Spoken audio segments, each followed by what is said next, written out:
On ne sait jamais ce qui nous attend au coin de la rue. On entre dans un pub sans savoir qui sera là. C'est cette excitation, cette ignorance qui provoque une montée d'adrénaline.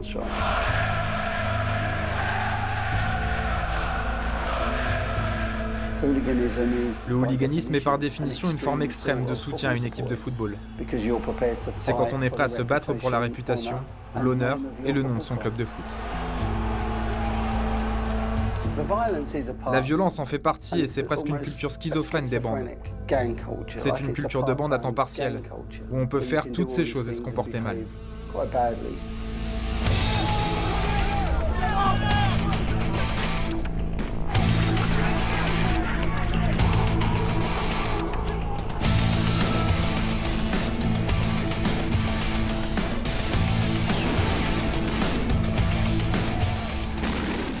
Le hooliganisme, c'est un monstre, et il évolue.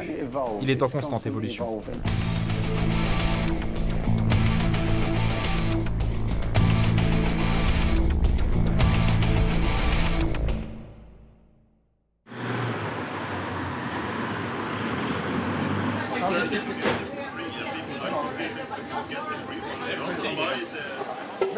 Ouais, salut.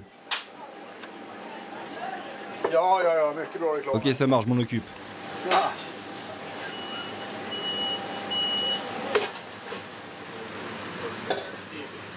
Il est propriétaire de 3 restaurants, mais préfère griller la viande lui-même.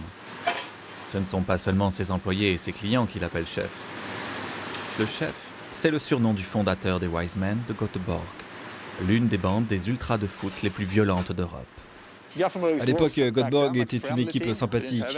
On n'avait pas vraiment d'ennemis. Les gens venaient seulement regarder le foot, emmenaient leur famille et tout. Stockholm, d'autre part, avait des supporters beaucoup plus violents. Et pour eux, nous étions des cibles faciles.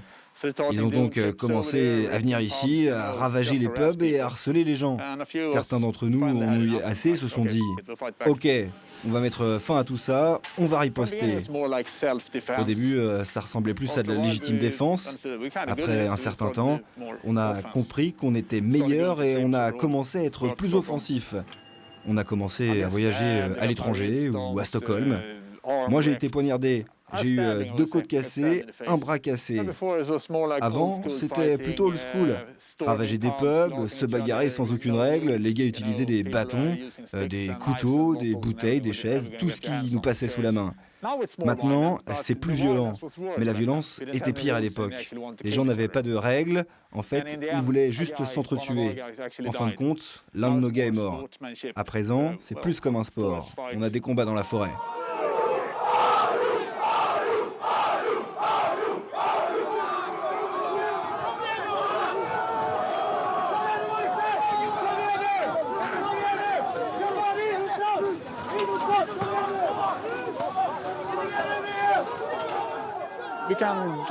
On peut réunir 100 personnes, mais normalement à peu près 60 personnes participent au combat. Quand on est jeune, il faut vraiment se montrer, il faut participer à tous les combats. Il faut aussi assister aux matchs.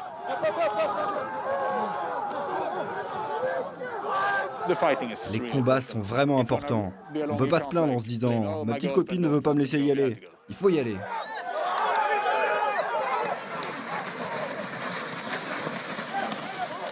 Les jeunes, ça se bat à 5, peut-être 6 fois par an. Ce n'est pas difficile de s'en sortir 6 fois par an.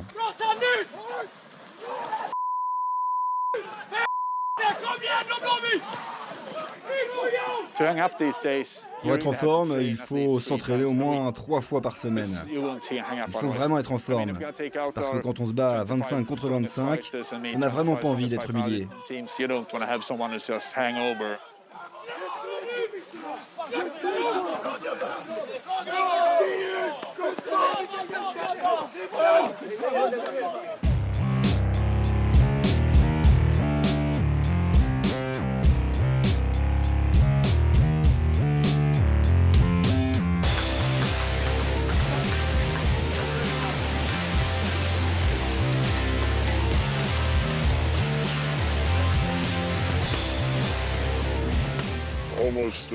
Presque tout le monde ici va au match et pratique des styles de combat différents.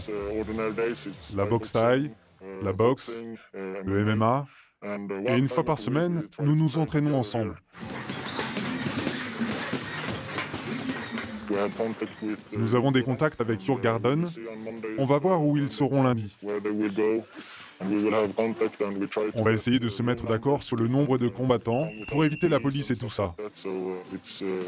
Chaque rencontre est différente. Parfois, nous avons nos réunions secrètes. Parfois, on se voit dans un pub au centre-ville. S'ils veulent se battre en dehors de la ville, nous devons être d'accord. S'ils veulent se battre dans la ville, nous devons être d'accord aussi. La meilleure façon, c'est de les contacter. On peut les suivre dans un pub ou quelque chose comme ça, pour les attaquer avant ou après le match, ça dépend.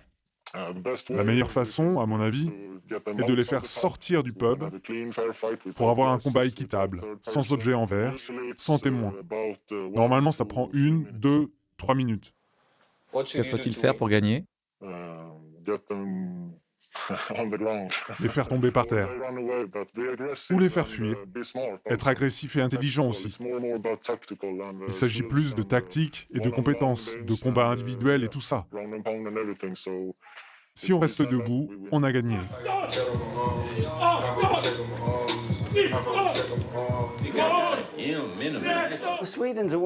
La Suède m'a toujours intéressé. De tous les clubs que j'ai vus en Scandinavie, ce sont probablement les plus fous. Je crois que leurs fans sont les plus durs. Ça fait bien peur.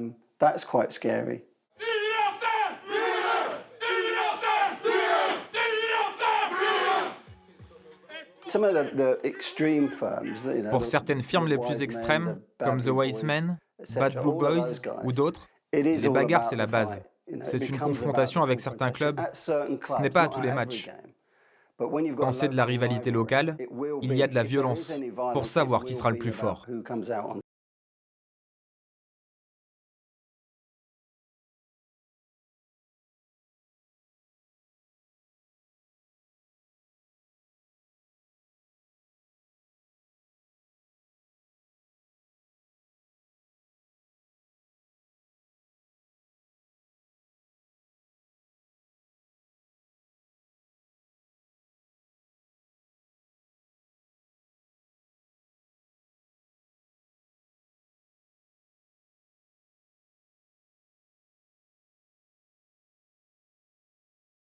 Je suis dans la bande Get Seven depuis 15 ans. J'ai 30 ans. La capitale grecque est divisée en zones d'influence entre les verts et les rouges. Les hooligans qui soutiennent Panathinaikos et Olympiakos. Nous circulons à travers la région. Nos gars essaient de les localiser avant chaque match. Nous cherchons toujours une occasion pour les attaquer.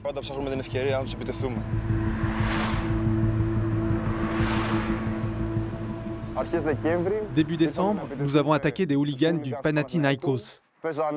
C'était lors d'un match de volleyball. Ils étaient à peu près 150. Nous sommes venus et nous les avons attaqués lorsqu'ils sont sortis à la fin. La moitié de nos gars étaient près de la porte et les ont frappés. Vous voyez ces taches? Nous avons brûlé leur moto. La moitié de nos gars étaient là à leur bloquer la sortie.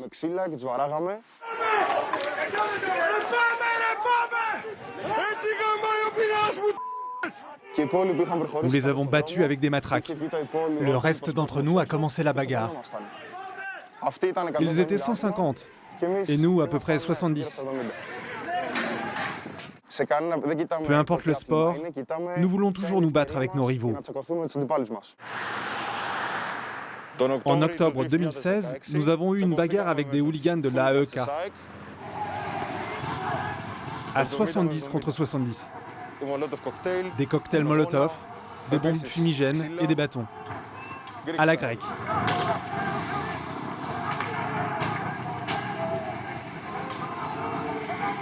En fin de compte, ils sont partis. Ils se sont enfuis. Nous en avons capturé 2. Bien sûr, nous avons gagné. Ce fut une grande victoire. Dans chaque bagarre, il y a des blessés des deux côtés. Pourtant, par respect envers les morts, je n'en parlerai plus.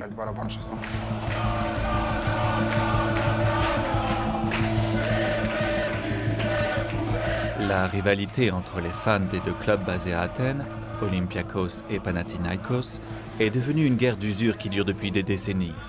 Le conflit a mutilé ou même tué des dizaines de jeunes Grecs. Chaque derby d'Athènes provoque des combats de rue.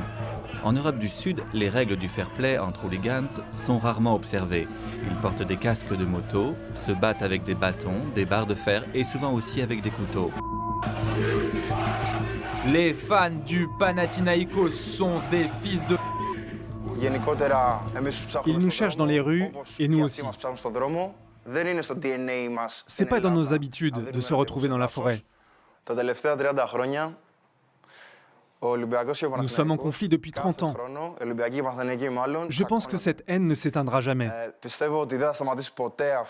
Personne ne s'arrêtera. Elle ne fera qu'augmenter année après année.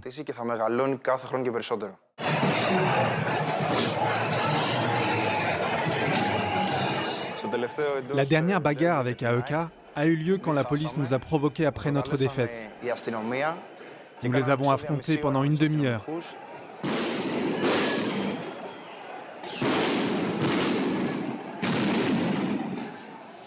Nous avons écrasé toutes les unités de police présentes au stade, et nous avons été punis pour ça.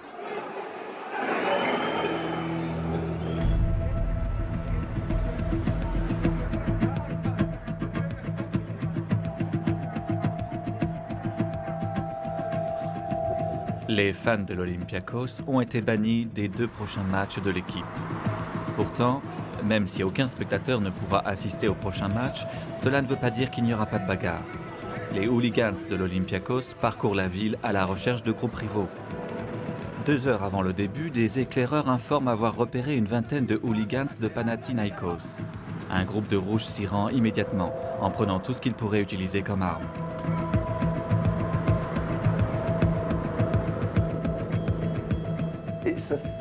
C'est cette menace de violence, ce potentiel de violence, c'est ça la source d'adrénaline. L'une des choses qui attire beaucoup dans la culture des ultras, c'est le fait que ça se passe le jour du match.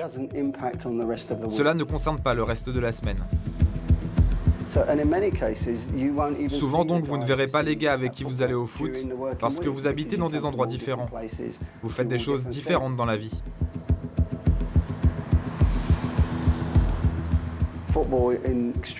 Le football et la politique extrême ont toujours été liés, car le football offre une très bonne possibilité de recruter ces personnes. Des groupes de la classe ouvrière se réunissent. Il est donc plus facile de diffuser un message. Il est plus facile de trouver des personnes plus naïves. Personnellement, je crois qu'en termes de hooliganisme et de racisme, il faut être particulièrement attentif à l'Allemagne. Suite à la situation difficile en matière d'immigration, la colère devient de plus en plus forte et la situation empire. Ils ont eu ça dans leur histoire, soyons objectifs.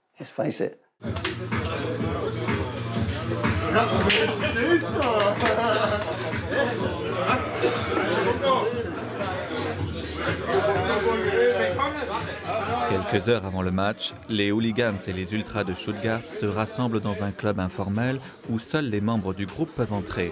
Même la police ne peut pas y pénétrer.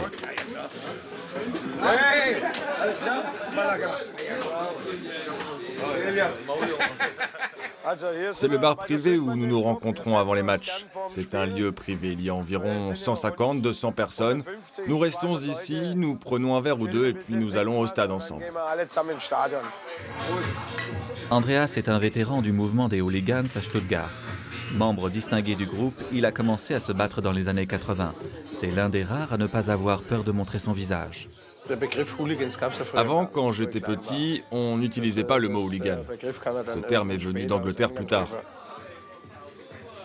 Je pense qu'il y avait moins de règles auparavant, elles ont été formulées plus tard, genre ne pas attaquer ceux qui sont sur le terrain.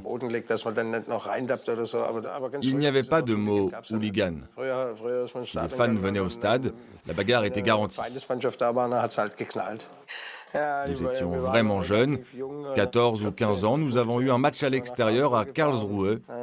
Nous sommes à peine sortis du train, les poches pleines de pierres et la bagarre a commencé à la gare. C'était ma première grande bataille de football. On a ce sentiment d'unité, on sait qu'on peut faire confiance à la personne à droite ou à gauche. Ce qu'on apprécie, c'est cet esprit d'équipe. On se bat ensemble avec ses amis et ses frères.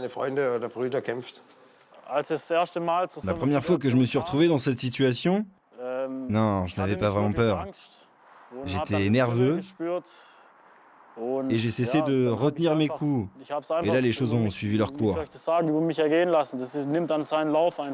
On a l'impression d'être dans un film. On donne tout pour sa ville.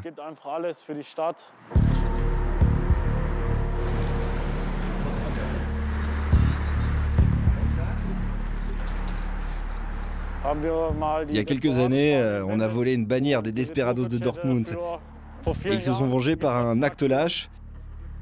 Ces chiens de Dortmund ont pénétré par effraction dans notre fan club et ont volé toutes nos bannières. C'est là qu'a commencé la véritable rivalité entre nos clubs.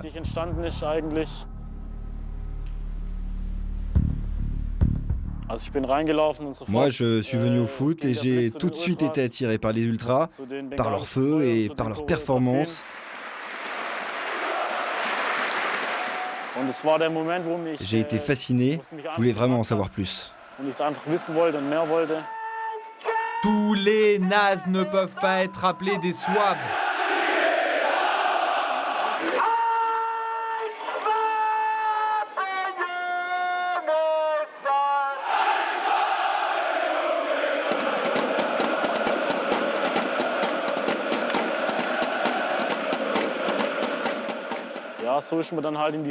C'est comme ça que je suis entré dans le groupe.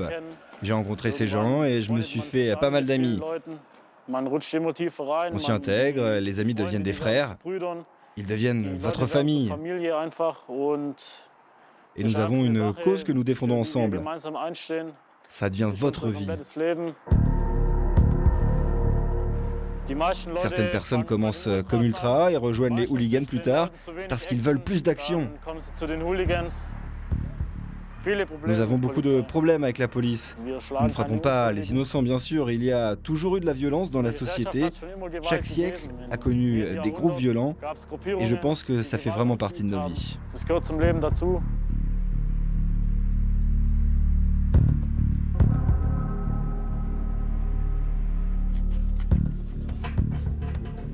Un mois avant le match de Stuttgart, la police allemande s'est rendue au siège d'une bande de hooligans pour interroger leur leader. Ils avaient appris qu'une grande bagarre était planifiée.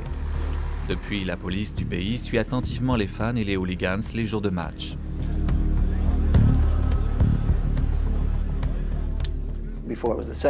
Avant, c'était par téléphone portable. Maintenant, ils utilisent Internet pour établir le contact. Et ils le font de la manière la plus anonyme possible, dans le secret. Cela ajoute un peu plus d'attractivité. On s'excite en planifiant tout ça. Il s'agit d'harceler, de surmonter, de décider qui est le plus brave, le plus fou, et le mieux organisé, le plus violent, le mieux armé. Ça devient presque une guerre.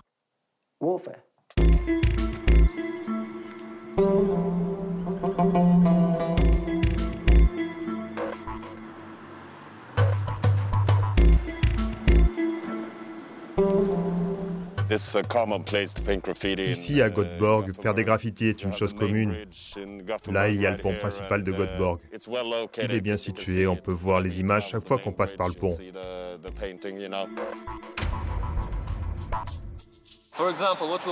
Que se passera-t-il si des hooligans d'une autre ville viennent et essaient de... Alors dessus.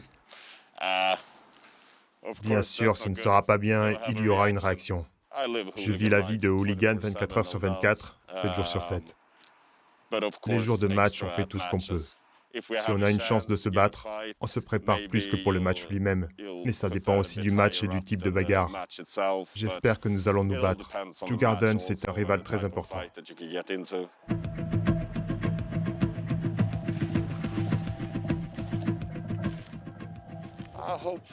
J'espère que nous allons nous battre.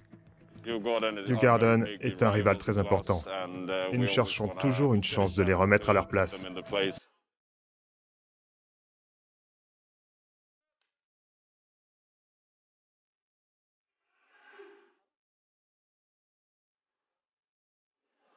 Nous n'avons pas de bonne relation avec les flics, bien sûr.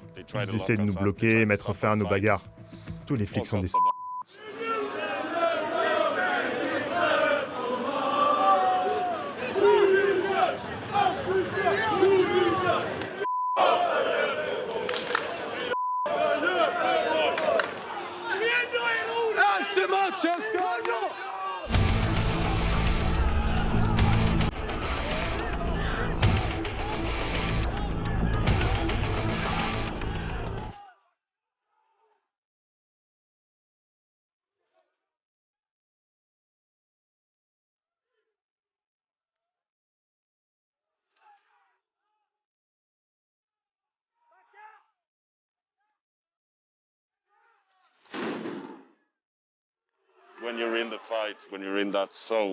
Quand on se bat, il est difficile d'expliquer ce qu'on ressent, mais c'est incroyable. De l'adrénaline, de l'euphorie et de la rage, toutes les émotions se mélangent.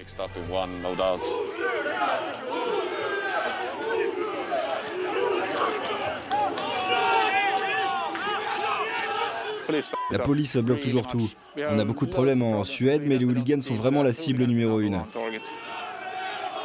J'ai vraiment du mal à comprendre ça, parce qu'ils savent que nous avons nos règles.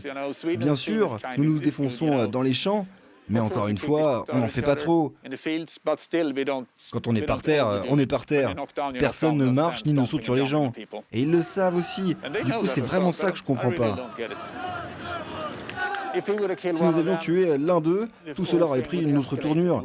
Ce serait comme un derby de Cracovie en Pologne ou un truc comme ça. Nous nous entretuerions et nous ne le voulons pas. Avez-vous déjà été sur le point de mutiler ou de tuer quelqu'un? Oui, oui. Comment c'était? C'est une bagarre, on vous frappe, vous frappez, et à la fin, vous gagnez le combat. Parfois, il est difficile de s'arrêter. Ce gars m'avait cassé le nez et une dent. Bien sûr, je profiterai de l'occasion pour lui donner un ou deux coups dans la tronche.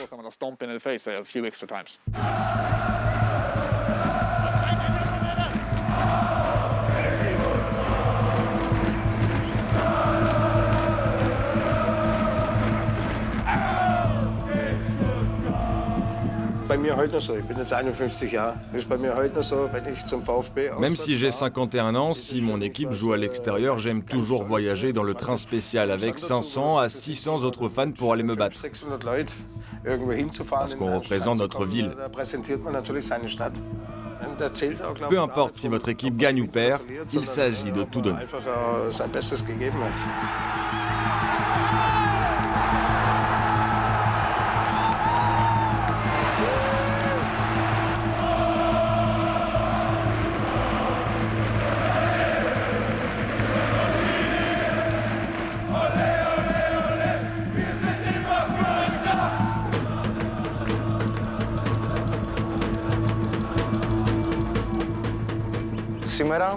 Nos camarades les ont suivis, mais pour rien.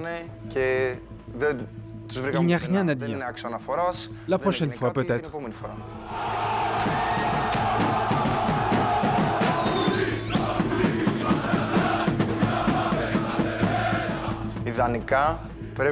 L'idéal, c'est de gagner à la fois sur le terrain et dans la rue. Chacun à sa place. Si j'avais à choisir, j'opterais au moins pour un match nul et pour notre victoire dans la rue.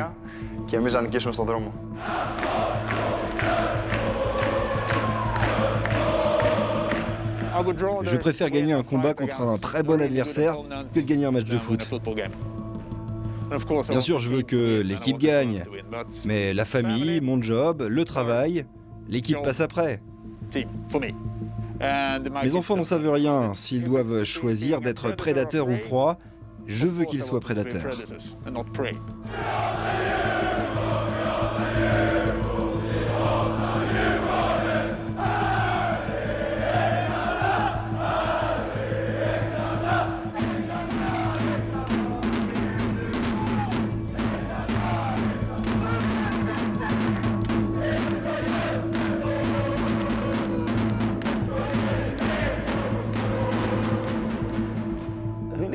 Le hooliganisme est un monstre qui évolue. Je ne sais pas vraiment ce qui va se passer à l'avenir. Le fait qu'on en parle toujours à la télé prouve que le problème n'a pas été réglé. Il ne le sera jamais. Ils savent qu'ils ne le régleront jamais.